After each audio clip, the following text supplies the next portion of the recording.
Hello friends, जय हिंद, राधे राधे। तो स्वागत है आपका अपना यूट्यूब चैनल एजुकेशनल नॉलेज पर। प्यारे साथियों, आज हम विज्ञान विषय से 2025 का मॉडल पेपर देखेंगे। यह मॉडल पेपर बोर्ड परीक्षा आधारित प्रश्न है और कुछ चुनिंदा प्रश्नों के साथ इस वीडियो को लेकर के आए हैं। उम्मीद करते हैं आप सभी लोग अच्छे होंगे, मस्त होंगे और पढ़ाई ईमानदारी से करते होंगे। देखिए, हम तो स्पेशल जीव विज्ञान पे ही अपना वीडियो बनाते हैं, लेकिन इसमें कुछ भौतिक और रासायनिक विज्ञान के एक दो प्रश्न देखने को आप लोग को मिल जाएंगे, क्योंकि बहुविकल्पी प्रश्न में थे तो इसलिए हमने उनको भी शामिल कर लिया है। यह आज का जो मॉडल पेपर है बहुत ही बेहतरीन है। उम्मीद करते हैं आप सभी लोग को ये क्लास अच्छा लगेगा। तो चलिए शुरू करते हैं आज का क्लास। पहले हम देखेंगे बहुविकल्पी प्रश्न जो भी है, उसके बाद अति लघुत्तरी प्रश्न को देखेंगे। उत्तल दर्पण के सम्मुख स्थित वस्तु का प्रतिबिंब बनता है कैसा? सीधा आभासी छोटा, सीधा आभासी बड़ा, सीधा वास्तविक बड़ा, सीधा आभासी बड़ा। तो देखिए, उत्तल दर्पण के सम्मुख जो वस्तु का प्रतिबिंब बनता है वह सीधा आभासी और छोटा बनता है। तो ऑप्शन नंबर ए सही हो जाएगा। निकट दृष्टि दोष के निवारण में कौन सा लेंस प्रयुक्त होता है? यानी जिनकी आंखों के अंदर निकट दृष्टि दोष होता है उनके लिए हम कौन सा लेंस का प्रयोग करते हैं? अवतल लेंस, उत्तल लेंस, द्विफोकसी लेंस, इनमें से कोई नहीं। तो यहां जो आपका आंसर हो जाएगा अवतल लेंस, ऑप्शन नंबर ए। दिया है समतल दर्पण द्वारा निर्मित प्रतिबिंब का आवर्धन कितना होता है? एक से कम, अनंत, इनमें से कोई नहीं। तो ऑप्शन नंबर ए एक होता है। समतल दर्पण द्वारा निर्मित प्रतिबिंब का आवर्धन कितना होता है? एक होता है।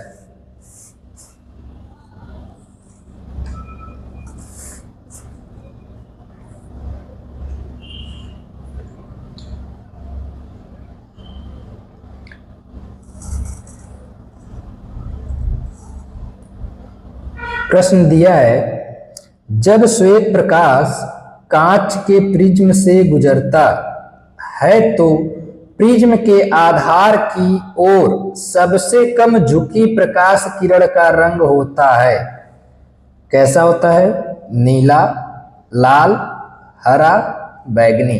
तो ऑप्शन नंबर बी लाल होता है। विशिष्ट प्रतिरोध का मात्रक है ओम, ओम मीटर माइनस पावर 1, ओम मीटर माइनस 2। तो यहां जो ऑप्शन हो जाएगा बी, ओम मीटर।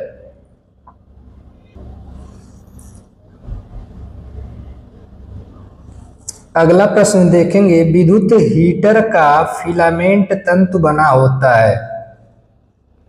जो विद्युत हीटर होता है उसका फिलामेंट किसका होता है? नाइक्रोम का, लोहे का, टंगस्टन का, कांस्टेंशन का।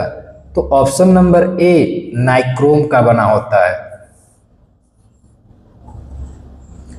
ताप बढ़ाने पर किसी चालक का प्रतिरोध बढ़ता है, घटता है, अपरिवर्तित रहता है, इनमें से कोई नहीं। तो देखिए, जब भी ताप आप बढ़ाते हैं तो चालक का भी प्रतिरोध क्या होगा? बढ़ेगा, अर्थात ऑप्शन नंबर ए सही है।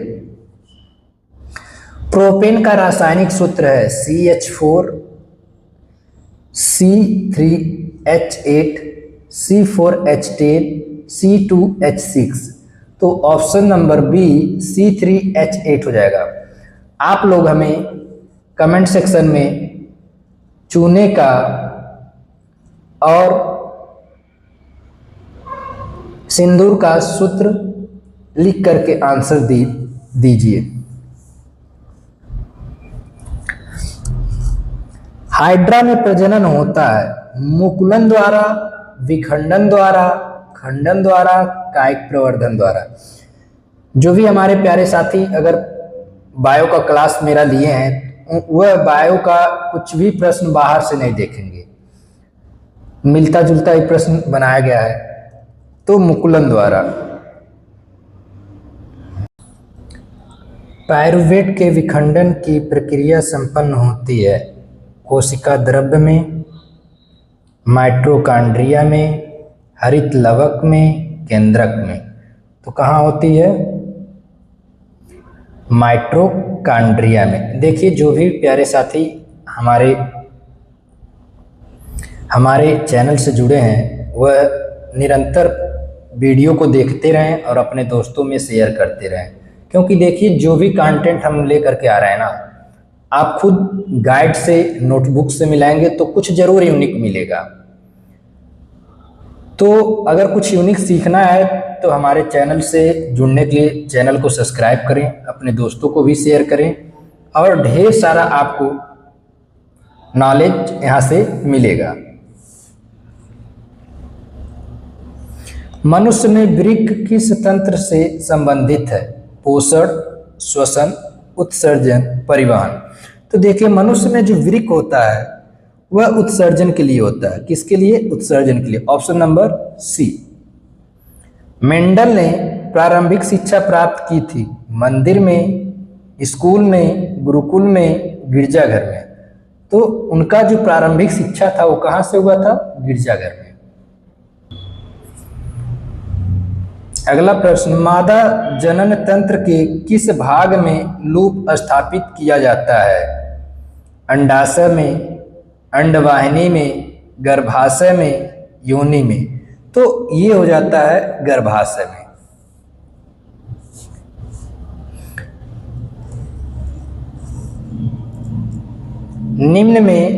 निम्न में से कौन सा अंग पौधों में नर जननांग का प्रतिनिधित्व करता है? जयांग, पुंकेसर, वर्तिकाग्र, अंडाशय। तो ऑप्शन नंबर बी पुंकेसर करता है।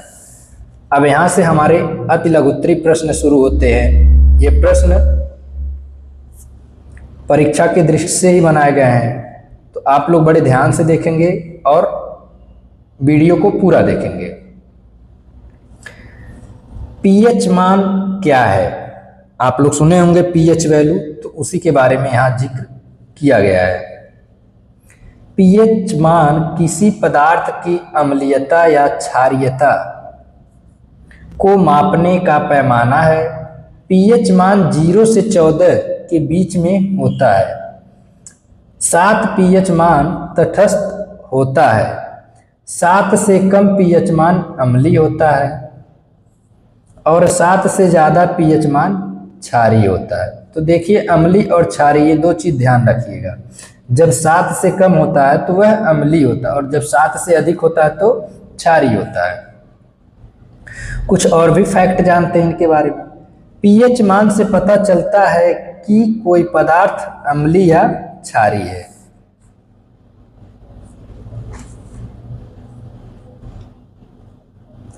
पीएच मान से पता चलता है कि शरीर में एसिड बेस बैलेंस बना हुआ है या नहीं।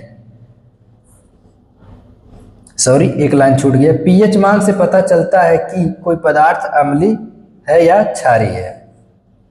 तो ये बातें ध्यान रखेंगे आप लोग। अगला प्रश्न दिया है, खनिज तथा अयस्क में अंतर बताइए। खनिज पृथ्वी की पपड़ी में पाई जाने वाले प्राकृतिक तत्व होते हैं, जबकि अयस्क वे खनिज होते हैं जिनसे धातु आसानी से मिलती हैं। सभी अयस्क खनिज होते हैं लेकिन सभी खनिज अयस्क नहीं होते हैं।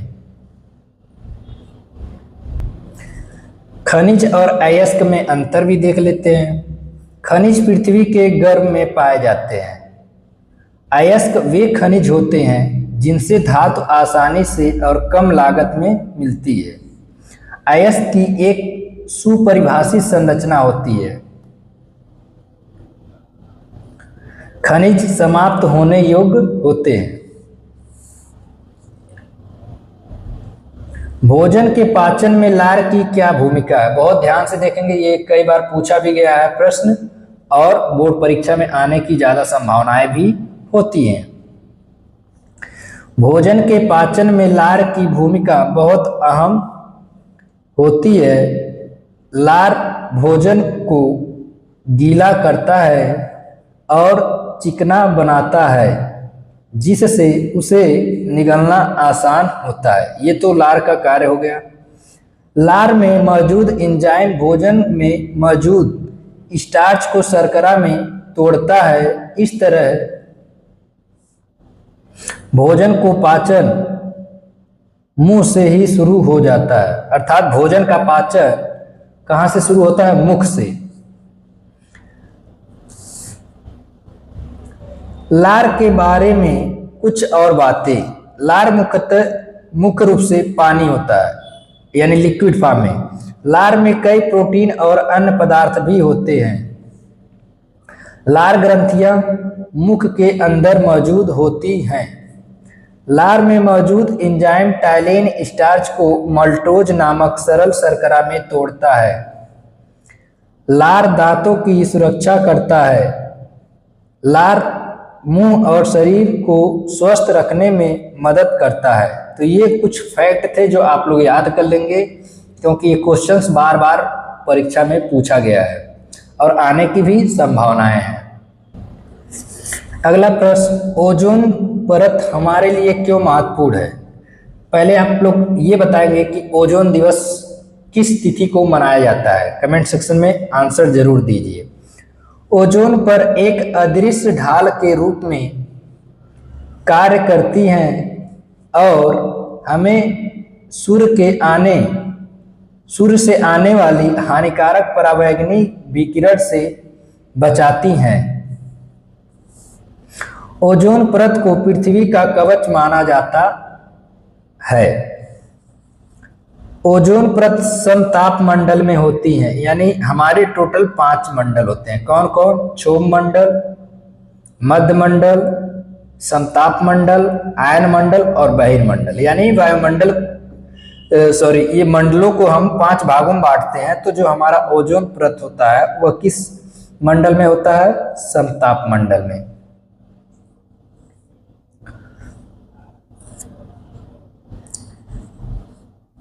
ओजोन परत समताप मंडल में होती है। यह पृथ्वी की सतह से 15 से 35 किलोमीटर ऊपर होती है, यानी 15 से 35 के बीच में उपस्थित रहती है ओजोन लेयर। ओजोन परत के नष्ट होने से पराबैंगनी विकिरण ज्यादा मात्रा में पृथ्वी तक पहुंच जाएगा। इससे त्वचा कैंसर, जलन, मोतियाबिंद जैसी बीमारियां और आनुवंशिकी रोग हो सकते हैं। अर्थात अगर ओजोन परत ना हो तो सूर्य की किरणें सीधे पृथ्वी पर आने के कारण ये कई प्रकार से बीमारियां फैलने और होने की संभावनाएं होती हैं, अर्थात वह हमारे लिए हानिकारक होती हैं। अगला प्रश्न, स्वपरागण तथा परपरागण में विभेद कीजिए। स्वपरागण और परपरागण में अंतर इस प्रकार है। स्वपरागण में परागण एक ही पौधे के नर और मादा जनन अंगों के बीच होता है, वहीं परागण में परागण 2 अलग अलग पौधों के जननांगों के बीच होता है। देखिए इनका डिफरेंस बहुत अच्छे से देखेंगे ध्यान से तो ही समझ में आएगा आपको। स्वपरागण में परागण की उसी पौधों के फूल के पराग कोश से वर्तिकाग्र पर पहुंचते हैं, वहीं परागण में परागकण एक पौधे के फूल के पराग कोश से दूसरे पौधे के फूल के वर्तिकाग्र पर पहुंचते हैं। स्वपरागण करने वाले पौधों में परागकणों का उत्पादन कम होता है, वहीं परागण करने वाले पौधों में परागकणों की उत्पादन ज्यादा होती है। इनका देखिए अंतर, थोड़ा सा ध्यान से वीडियो को रिपीट करके देख लीजिएगा, आपको समझ में आ जाएगा। अगला प्रश्न, किन्हीं दो पादप हार्मोन के नाम एवं कार्य लिखिए। ऑक्सिन कोशिका वृद्धि और शीर्षस्थ प्रभुत्व को नियंत्रित करते हैं। साइटोकाइनिन कोशिका विभाजन को बढ़ावा देता है और उम्र बढ़ने में देरी करते हैं। जिबरेलिन तने की वृद्धि और बीज अंकुरण को उत्तेजित करते हैं। एब्सिसिक एसिड निष्क्रियता और तनाव प्रतिक्रियाओं को नियंत्रित करता है, जबकि एथिलीन फलों के पकने और जीर्णता को प्रभावित करता है। पौधों में रंध्रों की उपयोगिता का उल्लेख कीजिए। पौधों में रंध्र या वातरंध्रों की मदद से गैसों का आदान प्रदान होता है। ये पौधों की विकास और तापमान नियंत्रण में मदद करता है। रंध्रों के कार्य क्या हैं उनको भी थोड़ा सा देख लेंगे। रंध्रों के जरिए पौधे कार्बन डाइऑक्साइड लेते हैं और ऑक्सीजन छोड़ते हैं। रंध्रों से जल वाष्प निकलता है जिसमें पौधों का तापमान नियंत्रित रहता है। रंध्रों से गैसों का आदान प्रदान होता है जिससे पौधों की वृद्धि और विकास होती है। तो प्यारे साथी, ये कुछ हमारे प्रश्न थे जो मॉडल पेपर आधारित हमने क्वेश्चंस को छांट करके बनाया है। और इधर जो भी प्रीवियस ईयर पेपर हुआ है वहाँ से जीव विज्ञान के प्रश्नों का केवल हम हल लेकर के अगले वीडियो में आएंगे। यह क्लास आप लोग को कैसा लगा कमेंट्स जरूर करिए। अगर हमारे चैनल पर नए हैं तो चैनल को सब्सक्राइब जरूर करिए और लाइक कमेंट्स करना ना भूलें। जय हिंद, धन्यवाद।